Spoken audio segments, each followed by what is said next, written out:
I'll choose the second option here and go right into the checklist. And we'll see that this checklist has come up with whatever that is, around 10 different categories of items that are going to apply to this particular type of checklist. And maybe just to point out that it also includes georeferencing and natural boundary, because I have chosen these two items at this point. If I realize that, gee, it really doesn't have a natural boundary, I got a little carried away, I clicked that by mistake, you simply change that selection and save your checklist again, and it will update our categories and it will remove the natural boundary from my list here. So we're trying to give you as much flexibility at this point as we can.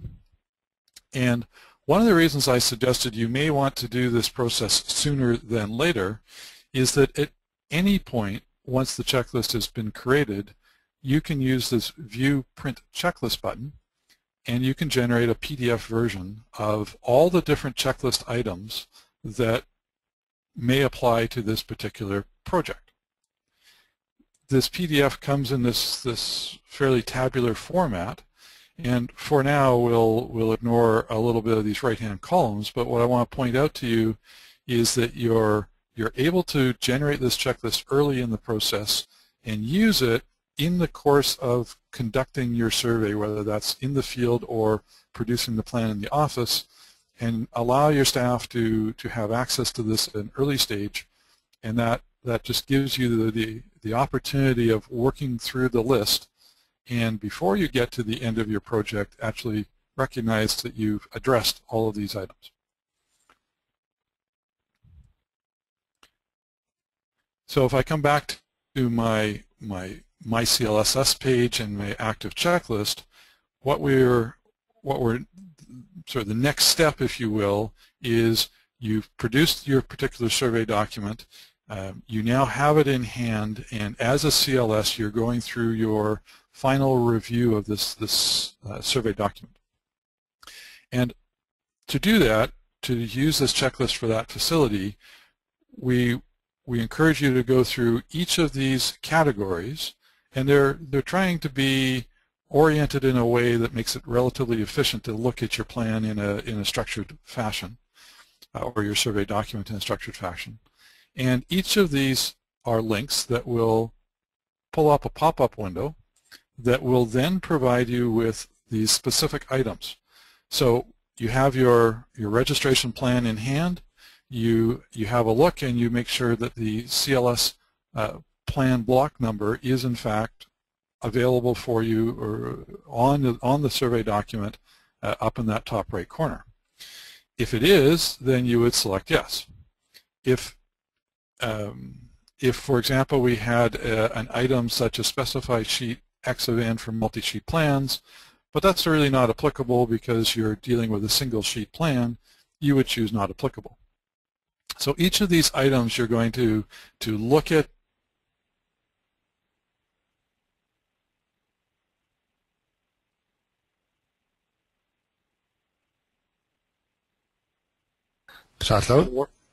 Or it's not applicable. And Brent? Yes. I don't know if others experience the same thing, but you cut for about the last 30 seconds. Oh, okay. Where did I get to?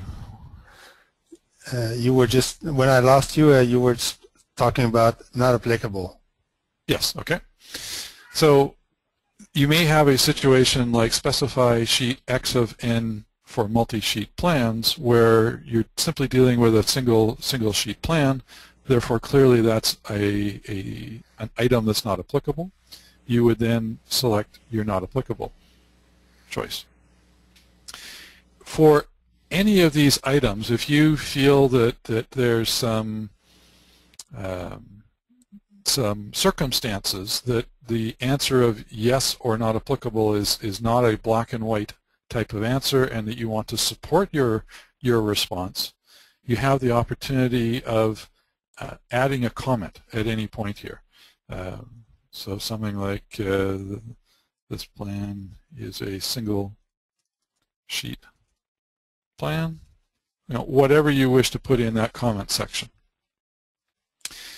Now, if you're not sure or you have any doubt about what this particular item is referring to, the icon to the left of it allows you to hover your mouse over it and pull up some information that's meant to assist you in understanding what this particular item refers to. We've worked to make sure that every one of these items links back to either a general survey instruction or an area within the Manual of Standard Practice that the ACLS produces. Over time, we are expecting that these checklist items may expand as well and may include items that various registries that the plans are destined for particularly want you to make sure you've double-checked. That may be particularly applicable in the territories where there's land title offices involved as well. But at this point, these items are really based on the general survey instructions and the Manual of Standard Practice from the ACLS. So at any time you can have a look at these items. One thing that's not easy to do is take this mouse over and actually really sort of follow a link or expand it or print it off. You certainly can use a print screen function to assist with that. But what you will see is that you have a reference to the general survey instruction, being in that case D 5.24, and that will allow you to access the general survey instructions and more specifically go in and read more fully, if necessary, to fully understand what's required. So the process here is go through, respond to all the different items as appropriate, whatever that might be, add your various comments as appropriate, and at any time you can provide an update to that. Those buttons are both at the top and the bottom. Your screen will take a second to refresh, and we'll see that at this point I've completed 8 out of 11 items for that particular category. If for whatever reason you get partway through this checklist and realize that we're just sort of off base and you wish to reset all your responses to back to not yet answered or unanswered, we can do that by using the reset checklist button. So this will ask you, are you sure you really wish to do that? And if you are, it allows you to go back and start from scratch essentially. So it keeps the checklist, but it resets. There you go. It resets all of the responses back to unanswered.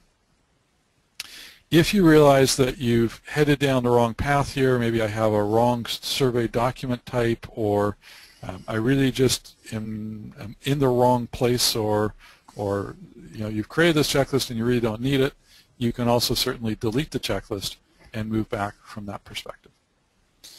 You can, while we're in this mode of entry, you can certainly rename your checklist, and as I spoke earlier, you can change these two global categories as appropriate. Whenever you do any of those changes, you need to save checklist in order to make them effective. Now, in order to move through this demonstration a little bit more interactively and speedily, one thing I'm going to do is not go through each of these items and respond to all these. Instead, I'm going to switch here and go back to my projects. Yeah, and we'll be able to show the milestone functionality at this point too. Yes. And I'm going to go into this other project that we set up in advance. So at the point where you've created the checklist, we've now moved from add checklist here to, maybe I'll open this one as well. We've moved from where we had add checklist here, we can now access the checklist because it's been created through the CLS Professional Review link. And we'll see that the checklist is in progress.